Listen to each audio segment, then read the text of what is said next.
네, 안녕하십니까. 백두산 TV 8입니다. 네. 날씨가 꽤 많이 쌀쌀해졌습니다. 자, 오늘 올팔 관련 한 이야기를 한 번 더 말씀드리겠습니다. 광주 사태 혹은 민주화 운동으로 불려왔는데요. 이 5.18에 대한 성격을 새롭게 규명해야 되는 그런 시점에 와 있지 않나 그런 생각을 합니다. 그 대표적인 근거가 이거라고 할 수 있습니다. 자, 작게 80518. 네. 최근에 저자인 정담 대표가 쓴 5.18 거실의 역사를 밝힌다라는 주제의 글입니다. 책입니다. 그 중에서 정말 이런 일이 있을 수 있을까? 이랬구나. 이게 맞나? 라는 부분을 모아서 하나 소개시켜 드립니다. 여기에는 등장인물이 김대중, 이종찬, 이분은 살아계시죠. 리을설, 문제심이 등장합니다.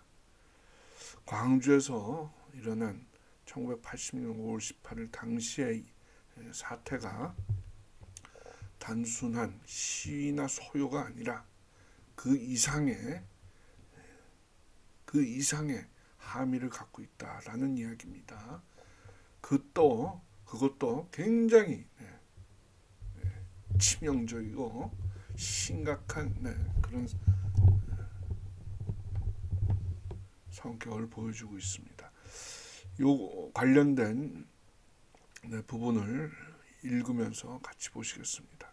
직접 보시는 게 제가 뭐 해석이나 그런 걸 하기보다 이 책에 나온 글을 먼저 직접 보시면서 같이 한번 생각해 보겠습니다.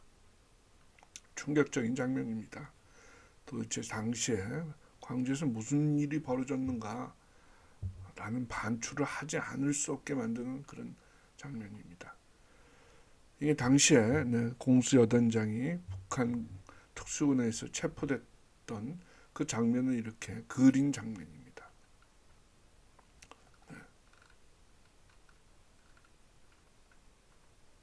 이건 당시에 5월 21일 전남도청 앞에서의 20만 가까운 사람들이 모였던 그 당시의 모습입니다.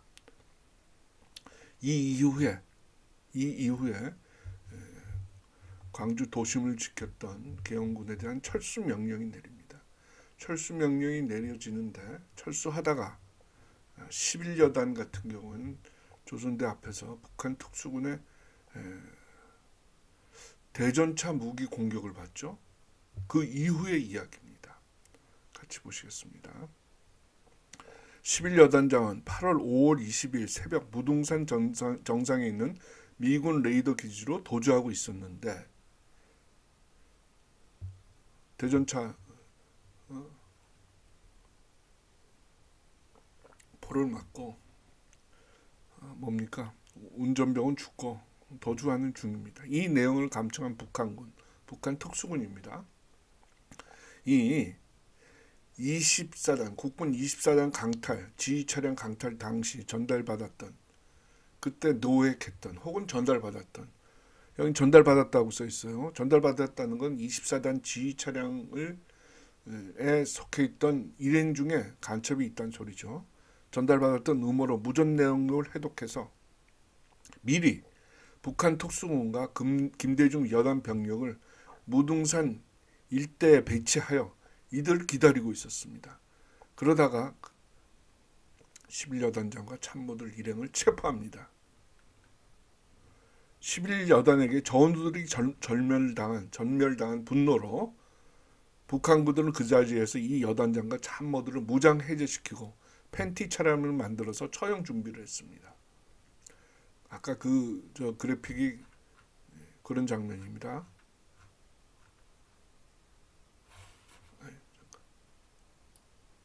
그러시죠? 그렇죠? 자, 왜 전멸당했느냐? 그거는 이 당시에 21일 상황입니다. 21일 상황.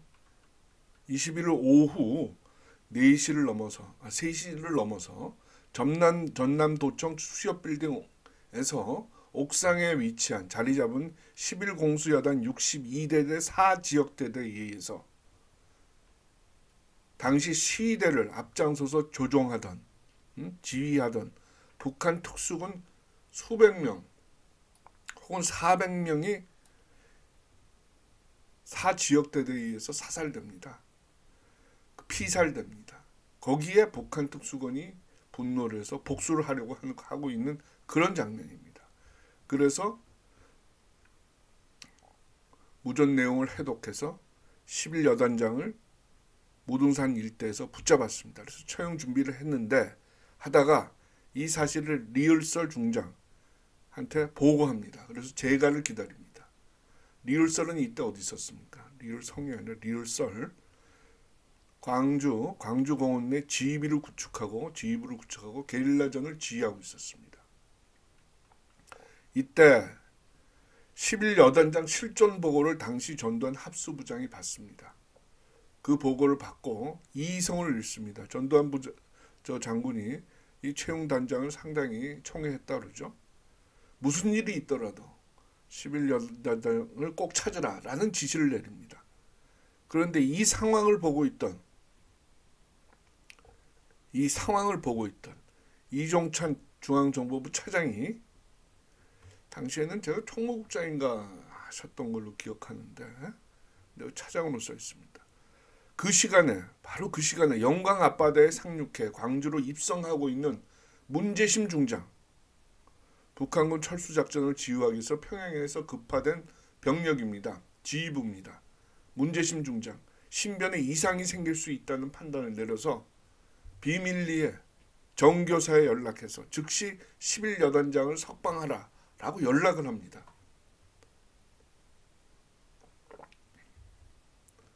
전두환 장군이 화를 내는 걸 보고 이종찬 중앙정보부 차장이 그걸 상황을 보고 야 이거 안 되겠다. 북한에서 내려오는 북한 특수군의 안전에 위험하다. 신변에 이상이 생길 수 있다. 라고 생각해서 정교사에다 연락을 합니다. 광주 계엄군인 정교사에.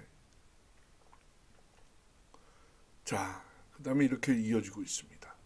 부하들을 다 죽인 11여단장을 포로로 잡아 평양으로 데려가려고 했던 리을설 중장은 정교사로부터 문재심 중장 신변에 위험이 있을 수 있으니 당장 11여단장을 석방하라 라는 연락을 받고 분을 삭히면서 현장 지휘관들에게 석방을 하되 가족을 인질로 협박하고 팬티 차림으로 풀어줘라 라는 지시를 내립니다. 이해가 되십니까 여러분? 계엄군으로서 전남도청에서 시위대에 밀려서 철수를 하다가 북한 특수군에 의해서 대전차 포로 맞아서 자신이 타고 있던 지휘 차량이 뒤집어져서 도주 중이었는데 도주 중이다가 그 사실을 무전으로 해독한 북한 특수군에 의해서 무등산 일대에서 잡혔다가 그 사실을 알게 된 전두환 당시 합수부장이 찾아내라 라고 하고 그거 상황을 본 또 이종찬 당시 중앙정보부 차장이 정교사에 연락해서 11여단장을 석방하라. 문재심이 북한에서 내려오는데 신변에 이상이 생길 수 있다. 라고 연락을 하고 정교사는 다시 이거를 리을설 북한 특수군한테 연락하는 이 상황 흐름도 이해가 안 됩니다. 여러분. 예? 자, 석방되는 11여단장과 참모들은 체포 사실을 비밀리로 하기로 하고 자신들 앞에서 가족들의 신상을 불러주던 북한전의 위협적 태도에 모두 겁을 먹었습니다. 일단 미군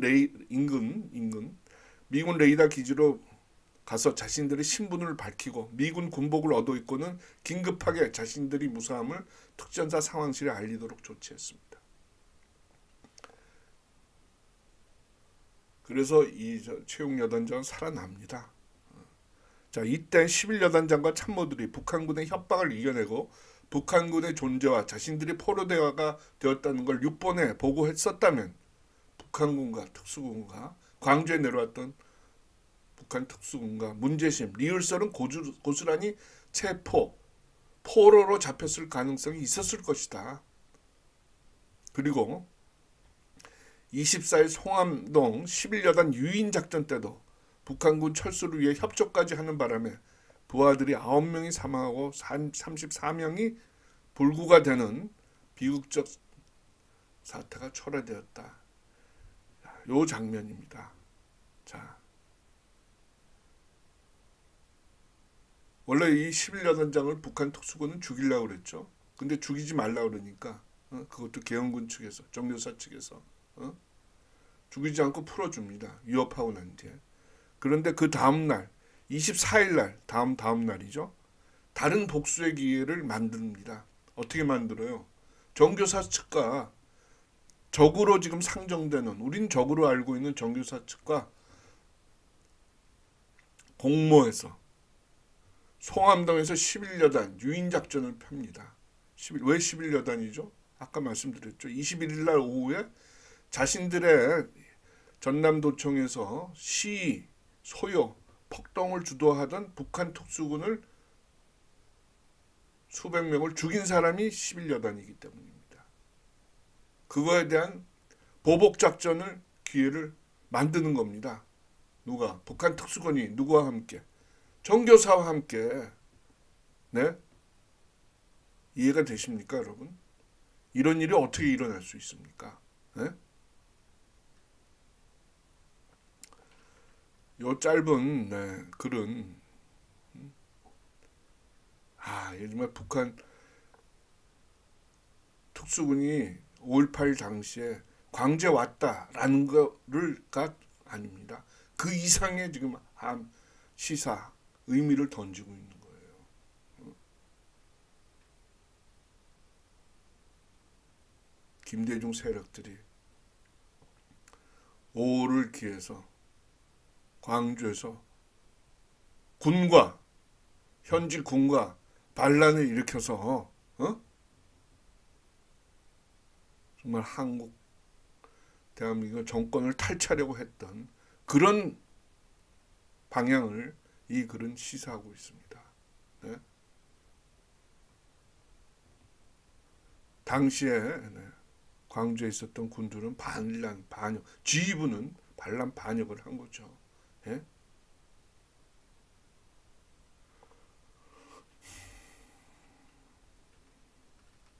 엄청납니다. 네.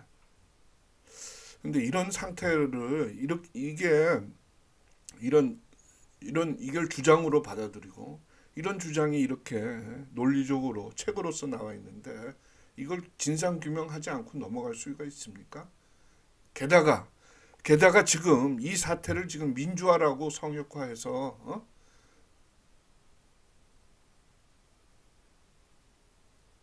사회의 질서랄까, 도덕이랄까, 윤리를 파괴하고 거짓을 진실로 만들고 있는데 그런 상황에서 말이죠.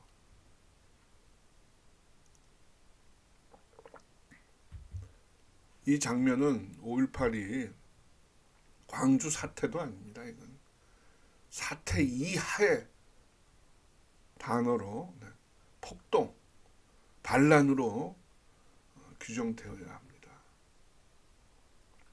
그래야 한다는 걸 우리한테 가르쳐주고 있습니다. 자, 이 책에 나온 또 다른 요 책입니다. 장면입니다. 98쪽인데요. 이게 아마 군 감옥소 같아요. 그죠? 짧게 머리를 깎은 뒷모습인데요. 이렇게 되어 있습니다. 사진 설명이. 청주회 중정차장 이종찬의 보호를 받던 김대중. 김대중의 뒷모습이 모양이에요. 이기호 여사, 첫째 아들, 둘째 아들로 보입니다. 철창을 두고 이렇게 면회하는 모습입니다. 이런 사진이 어디서 어떻게 구했는지. 네. 근데 이 감옥에 있는 게 아니라 이 책은 이종찬 중앙정보부 차장의 보호를 받고 있다 이렇게까지 얘기하고 있어요. 자, 이 책을 읽으면서 정말 여러 가지 의문들이 제기됩니다. 광복화쟁 하시고 계시는 분인데요.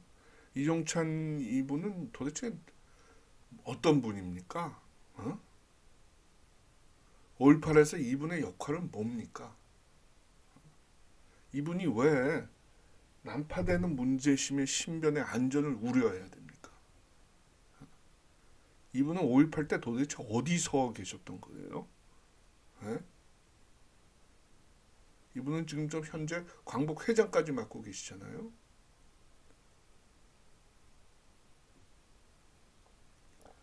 민족의 정신을 고양해야 될 그런 중요한 자리인데요. 근데 여기에 드러났을 때 제시되고 있는 이분의 역할이나 행동을 보면 그 자리에 맡을 수 없는 것 같은데요. 근데 여기 이 책은 또 이분이 청주회라고 지금 얘기하고 있습니다. 청주회는 하나회에 대립되는 국내 뭡니까? 국내 장교들의 사적 모임입니다. 거기다가 청주회 내는 또 청주회 내에 또 다른 또 비밀 조직이 있다는 거예요. 그러면서 이 뭡니까? 국내의 기강, 비밀을 파괴하고 비밀을 반국가적인 목적을 위해서 사용하고 있다. 이런 의문까지 제기되고 있습니다. 참. 자, 두 번째 질문. 자, 전두환 당시에 합수부장이 화를 내고 총회하는 부하가 실종이 됐으니까요. 그걸 이종찬 안기부 중앙정보부 차장이 정교사에 연락을 하고 찾아라. 문재심의 북에서 내려오는 문재심의 신변 안전이 이상일 수 있을 수 있다. 그 연락을 받은 정교사는 그거를 광주에 침투한 북한군 특수군에게 알려주는 거죠. 야, 너 저기 채용 처형하면은 너희들 문재심이도 안전을 이상이 있을 수 있어. 야, 어떻게 된 겁니까? 어떻게 지금 적과 이렇게 적이죠. 주적이죠.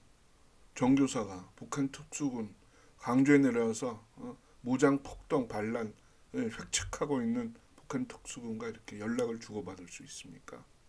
네? 88쪽에 이런 얘기가 나옵니다. 이게 전교사 지휘부의 모습입니다. 이때가 5월 20일 어간입니다. 그때 이 사람이 이 전교사 사령부에서 한 장군이 이런 생각을 가졌다는 거예요. 이제 하루만 참으면 청주회 출신 회원들을 보호해주던 김재규를 구출할 수 있는 기회가 생기고 사전에 연락된 야전부대에서는 반신군부 저항 반란이 일어나 정승과 사령관이 복귀할 수 있게 되면서 남북한 전면전이 벌어지고 곧 통일이 될 것이기에 긴장감에 피곤한 줄도 모르고 있었다. 이렇게 이 책엔 써 있습니다.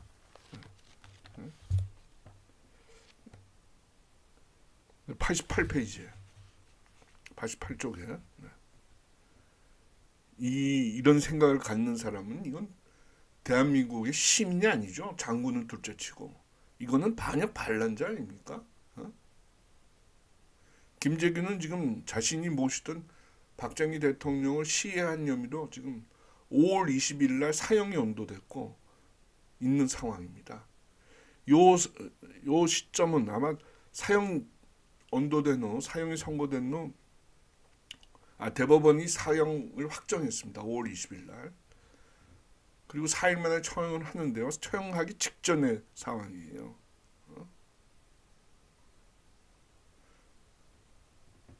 그런데 김재규를 구출을 한다?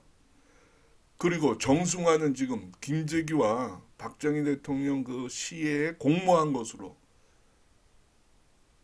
시해 현장 인근에 저녁 자리에 있었던 것으로 김재규와 함께. 그래서 지금 공범으로 몰리고 있는데 이 사람이 복귀를 한다? 이야, 이 책이 어떤 걸 근거로 썼는지는 모르지만 예?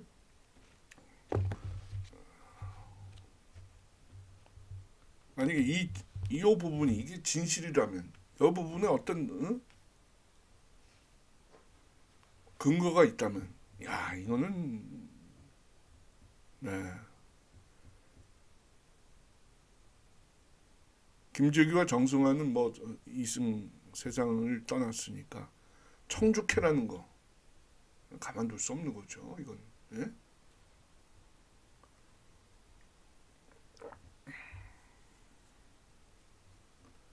세 번째, 북한군 리얼설 지휘부는 이제 정교사로부터 문제심이 위험할 수 있으니까 채용이 처형하지 마라 이러잖아요. 근데 풀어주잖아요. 그것도 잘 이해가 안 되죠, 여러분. 적진에 들어와서 게릴라전을 펴고 있기 때문에 게릴라전을 펴고 있는 와중에 적진 지휘부와 서로 소통하는 과정에서 적진 지휘부의 요구사항을 들어준다? 야, 자신들이 나중에 철수할 것을 염려해서 자 정교사, 리을설 지휘부, 서울에 있는 청주회 일당, 이종찬 등 이 삼자 관계는 도대체 뭡니까? 예? 다들 한 통속인가요? 여기 이 글대로 예?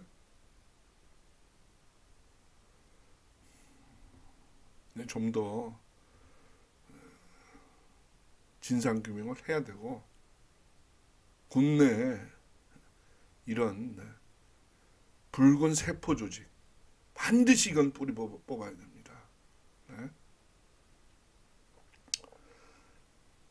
정말 5.18에 우리가 알고 있었던 단순한 뭐 민주화 시위, 폭력 시위, 소요 이상의 어떤 군사적 의미가 드러나고 있습니다. 네?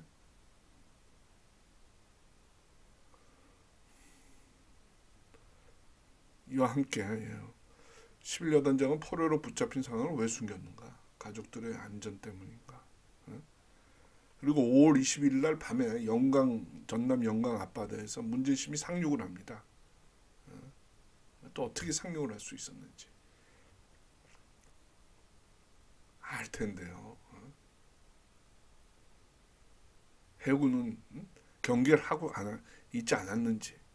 예?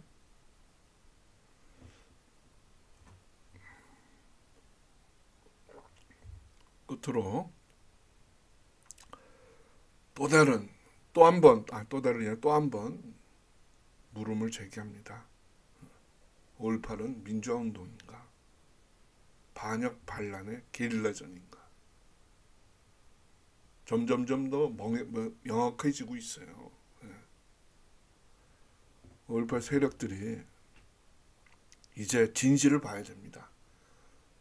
국민들이 우리 호남인들을 포함해서 국민들이 진실은 진실이다. 틀린 건 틀렸다. 잘못된 것은 잘못됐다라고 얘기해야 됩니다. 대구 폭동 아시죠? 대구 폭동 때도 시체 파리가 있었고 파출소 습격이 있었고 했습니다. 그것도 붉은 세력에 의해서 공산당 세력에 의해서 사주된 기획된 실행된 국가 파괴 행위다. 이렇게 지금 역사적 심판이 나와 있는데요. 똑같지 않습니까? 양상이. 그 양상보다 훨씬 심합니다. 광주 사태. 광주 폭동. 지금 이 글은 광주 폭동 이상입니다. 그죠? 광주 군사 반란입니다. 라고 지금 주장하고 있는 겁니다. 이런 물음에 대해서 우리가 진지하게 냉정하게 답할 수 있어야 됩니다. 한두 사람이 아니라 국민 모두가. 그래야지 이 나라가 제대로 설 수 있고 기능할 수 있습니다. 중요한 우리들의 숙제, 과제 반드시 풀어야 될 당면 과제입니다. 네. 5.18에 대해서 말씀드렸습니다. 네. 많이 백두산 TV 8 구독, 좋아요, 공유, 알림 부탁드리겠습니다. 네이버 블로그 백두산 캠프에 5.18 관련해서 글을 올리고 있는데요. 그 중에서 작게 80.5.18 관련된 내용을 요약한 것 중에 한 편을 보내드렸습니다. 다음 시간에 뵙겠습니다. 백두산 TV 8입니다. 구성재입니다. 감사합니다.